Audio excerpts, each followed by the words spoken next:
Monsanto's oilseed rape varieties are developed at their Boissay breeding station about 50 miles south of Paris.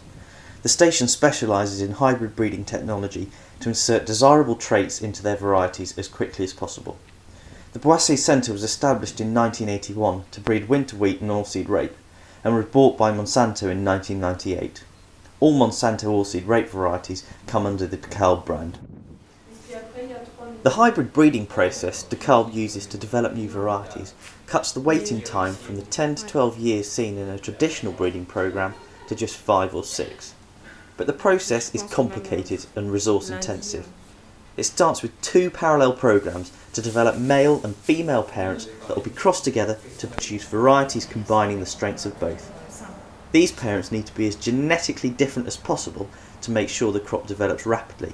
But at the same time, each parent needs to be as purebred as possible to ensure they produce identical hybrids every time they are crossed.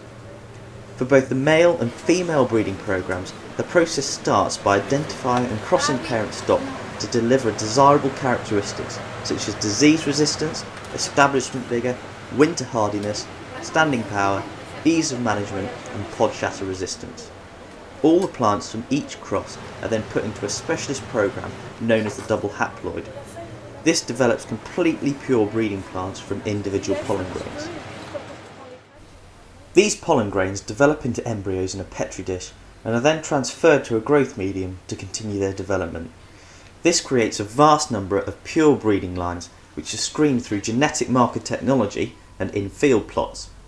Only those with the best combination of traits will be put forward as parents. As an added complication, the female lines all need to be male sterile to prevent self-pollination, while the male lines must carry a fertility restorer to ensure the resulting hybrid is fertile. This is known as a fully restored hybrid. Male and female parents from these breeding programs are brought together under strictly controlled conditions to create around 4,000 potential hybrid varieties every year. These are then whittled down during 3 years of field testing, giving just 15 or so of the best varieties which will be entered into official trials. At each stage, increasing amounts of hybrid seed are produced at well-isolated multiplication sites. Here the male sterile female and the pollen-producing male restorer parents are grown in alternate beds.